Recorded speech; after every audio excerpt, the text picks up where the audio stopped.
وہ تعجب سے بولی، بھلا ایسی کیا بات ہو سکتی ہے کہ مجھے شوق پہنچے؟ میرا خیال ہے اب تمہیں کسی طرح کا صدمہ نہیں پہنچے گا۔ میں باہر کھڑی سن رہی تھی۔ رائما نے ابھی کہا تھا کہ تم بالکل نارمل ہو۔ میں حیران ہوں کہ جب تم نارمل ہو تو تم سے حقیقت چھپائی کیوں جا رہی ہے؟ اس نے بے چینی سے پوچھا۔ کیسی حقیقت؟ یہی کہ اب تم میری سلمیٰ ہو۔ اس وقت تمہارے سینے میں میری بیٹی کا دل دھڑک رہا ہے۔ کیا؟ ماریا گمسم سی ہو کر اس خاتون کو تکنے لگی۔ خاتون نے کہا، تم اپنے دل پر بوجھ نہ ڈالنا، وہ بوجھ میری بیٹی کے دل پر پڑے گا۔ ماریا نے اپنے دھڑکتے ہوئے سینے پر ہاتھ رکھ لیا تھا۔ اس نے پوچھا، سلمیٰ کو کیا ہوا تھا؟ اسے قتل کیا گیا تھا، اور جس نے اسے قتل کیا ہے وہ جیل کی آہنی سلاخوں کے پیچھے ہے۔ وہ ظالم درندہ کون ہے؟ اسے سلمیٰ سے کیا دشمنی تھی؟ کسی ایک کی محبت حاصل کرنے کے لیے دوسری کو ٹھکرانا پڑتا ہے۔ اس نے تمہیں حاصل کرنے کے لیے اسے قتل کر دیا۔ جب قتل سے پہلے 50 لاکھ روپے کا چیک مل سکتا ہے تو اس کے دل کا نذرانہ پیش کرنے کے بعد اسے اور زیادہ دولت مل سکتی تھی۔ خاتون کی باتیں اب ماریا کی سمجھ میں آ رہی تھیں۔ وہ خلا میں تک رہی تھی۔ اسے کامران نظر آ رہا تھا، لیکن یہ یقین نہیں آ رہا تھا کہ اس کی خاطر وہ اپنی بیوی کو دل و جان سے چاہنے کے باوجود قتل کر سکتا ہے۔ وہ آہنی سلاخوں کے پیچھے ایک دیوار سے ٹیک لگائے بیٹھا تھا۔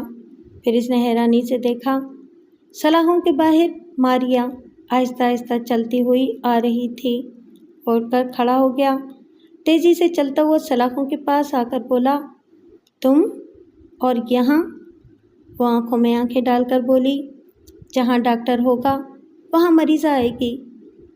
فضول باتیں نہ کرو، آپریشن کو صرف 3 ہفتے ہوئے ہیں، تمہیں آرام کرنا چاہیے تھا۔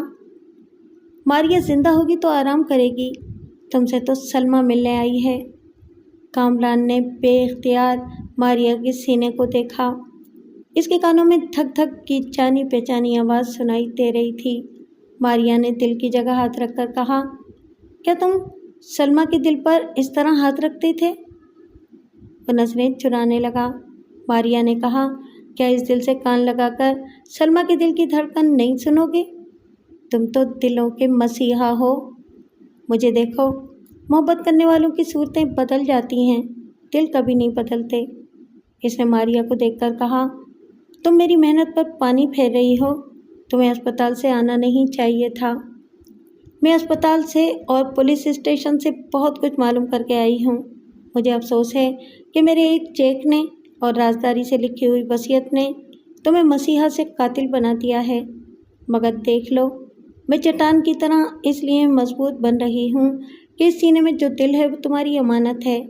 یہ دل دنیا والوں کی دشمنی سے نہیں ٹوٹے گا۔ مجھے خوشی ہے کہ تم مضبوط ارادوں کی مالک ہو، اس کے باوجود تمہیں پراپر ٹریٹمنٹ کے لیے اسپتال میں رہنا چاہیے۔ تم کہتے ہو تو اسپتال میں رہوں گی، لیکن تمہیں بے گناہ ثابت کرنے کے لیے اپنی دولت پانی کی طرح بہاتی رہوں گی۔ اس طرح تو تم مجھ سے دشمنی کرو گی۔ میرے نام وصیت لکھ چکی ہو، اب تمام دولت بھی مجھ پر لٹاؤ گی تو یہ ثابت ہو جائے گا کہ میں نے تمہیں دل کا عطیہ دینے کے لیے اپنی بیوی کو قتل کیا ہے۔ ماریا نے اسے بے بسی سے دیکھا۔ اچانک ایک خاتون نے آہنی سلاخوں کے پاس آ کر کہا، داماد جی، یہ تو ثابت ہو چکا ہے کہ تم نے اس لڑکی کی دولت پر خاص صاف کرنے کے لیے میری بیٹی کو قتل کیا ہے۔ ممی، آپ اچھی طرح جانتی ہیں کہ میں سلمیٰ سے کتنی محبت کرتا تھا۔ کوئی مجھے ساری دنیا کی دولت دیتا تب بھی میں اپنی سلمیٰ پر آنچ نہ آنے دیتا۔ آپ چشمدید گواہ کے طور پر میری اور سلمیٰ کی محبت کے سلسلے میں تحریری بیان دے چکی ہیں۔ میں بیان دے چکی ہوں کہ قتل سے 1 دن پہلے سلمیٰ تم سے طلاق مانگ رہی تھی۔ یہ آپ کیا کہہ رہی ہیں؟ وہی جو قانون کی آنکھیں اب دیکھ رہی ہیں۔ میں نے بیان دیا ہے کہ میری بیٹی کو تمہاری اور ماریا کی سازشوں کا علم ہو گیا تھا۔ وہ بات بڑھنے سے پہلے طلاق لے کر تمہاری زندگی سے دور ہو جانا چاہتی تھی، لیکن تمہیں ماریا کے لیے میری بیٹی کے دل کی ضرورت تھی، اس لیے تم نے اسے طلاق نہیں دی، اسے اپنے قریب رکھا، پھر درندے بن کر ان سلاخوں کے پیچھے پہنچ گئے ہو۔ وہ پریشان ہو کر بولا، میری سمجھ میں نہیں آ رہا ہے۔ آپ مجھے ایک نہایت شریف اور بے ضرر انسان کہتی تھیں، مجھ سے میٹھے لہجے میں باتیں کرتی تھیں، مگر یہ کہ تم میٹھے نہ رہے اپنی معصوم بچی کے قاتل کے لیے۔ اب تو میں یہاں سے عدالت تک زہر اگلتی رہوں گی۔ لوگ کہتے ہیں کہ ساس مصیبت ہوتی ہے، میں تمہیں بتاؤں گی کہ میں صرف مصیبت نہیں ہوں، پھانسی کا پھندا بھی ہوں۔ وہ اسے نفرت سے دیکھ کر چلی گئی۔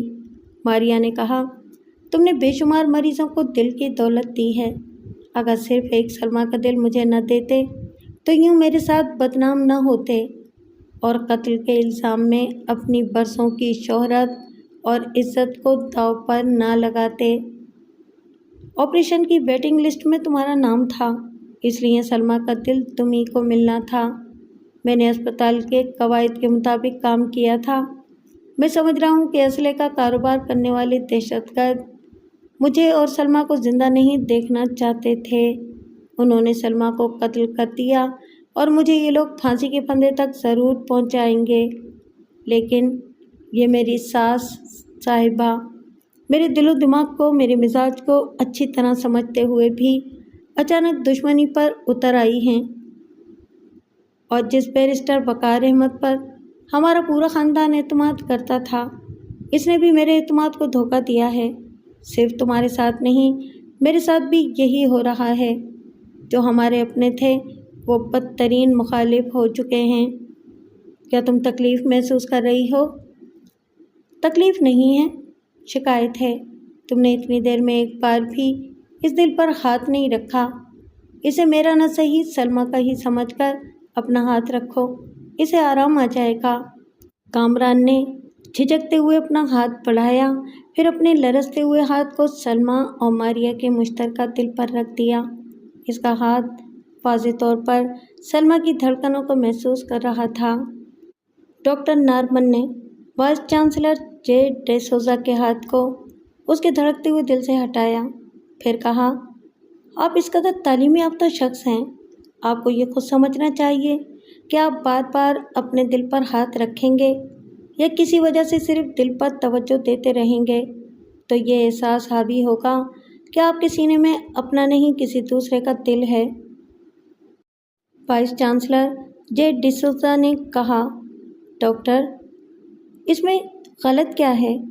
میرے سینے میں واقعی میرا اپنا دل نہیں ہے۔ میں ڈاکٹر کامران کو دعائیں دیتا ہوں۔ آج سے 6 برس پہلے اس نے آپریشن کیا تھا، نہ جانے کس بیچارے کے دل کو میرے اندر زندہ رکھے ہوئے ہے، اور اس دل کے ساتھ میں بھی زندگی پا رہا ہوں۔ ڈاکٹر نارمن نے کہا، ڈاکٹر کامران واقعی مارولس ڈاکٹر تھا۔ تبدیلی قلب کے درجنوں کیس ایسے ہیں کہ آپریشن کے بعد مریض چند دنوں یا چند مہینوں تک زندہ رہتا ہے، پھر دل کی پیوند کاری میں کوئی ایسا نقص پیدا ہو جاتا ہے کہ بیچارہ زیادہ جی نہیں پاتا۔ بے شک میں 6 برس سے زندہ ہوں اور وائس چانسلر کے فرائض بخوبی انجام دے رہا ہوں۔ آپریشن کے بعد کچھ عرصے تک پرابلمز پیدا ہوتی رہے، اس کے بعد اب تک نارمل زندگی گزار رہا ہوں۔ پھر آج کیا بات ہو گئی؟ کیا آپ صدمہ محسوس کر رہے ہیں؟ میں نے اچھی طرح چیک اپ کیا تھا، آپ کا دل بالکل صحیح طور پر کام کر رہا ہے۔ ڈاکٹر، اگر میری موت کا وقت قریب ہوتا یا میرا اپنا کوئی مر جاتا، مجھے اتنا صدمہ نہ ہوتا، لیکن آج کا اخبار پڑھ کر بہت دکھ ہو رہا ہے۔ وہ سامنے میز پر اخبار ہے، اس میں لکھا ہوا ہے کہ پاکستان میں ہارٹ سرجری کے ماہر ڈاکٹر کامران کو قتل کے الزام میں گرفتار کیا گیا ہے۔ اس کے خلاف اتنے ٹھوس ثبوت ہیں کہ وہاں کے میڈیکل بورڈ کے بڑے بڑے عہدیدار بھی اسے سزائے موت سے نہیں بچا سکیں گے۔ ڈاکٹر نارمن نے میز پر سے اخبار اٹھا کر پڑھا، پھر کہا، سو سیڈ، میں یقین نہیں کر سکتا کہ ڈاکٹر کامران دولت کے لالچ میں کسی مالدار لڑکی کو اپنانے کے لیے اپنی بیوی کو قتل کرے گا۔ یہاں وہ لاکھوں ڈالر کماتا تھا۔ میں نے اسے منع کیا تھا کہ پاکستان نہ جائے، لیکن وہ اپنے وطن کی محبت میں چلا گیا۔